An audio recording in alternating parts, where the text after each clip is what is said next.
নৈনং ছিন্দন্তি শস্ত্রাণি নৈনং দাহতি পাবক ন চৈনং ক্লেদয়ন তাপো ন শোষ্যতি মারুত।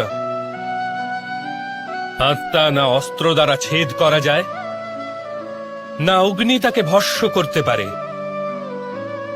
না জল তাকে দুর্বল করতে পারে, না বায়ু তাকে শুষ্ক করতে পারে।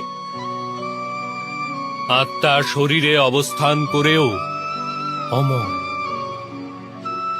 না হন্যতে হন্যমানে শরীরে।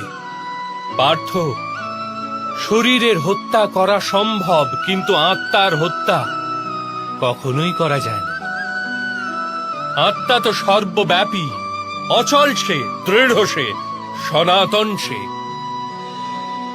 পুরাতন বস্ত্র ত্যাগ করে মানুষ যেরূপ নতুন বস্ত্র ধারণ করে, সেরূপ আত্মা পুরাতন শরীর ত্যাগ করে বারবার নতুন শরীর ধারণ করে।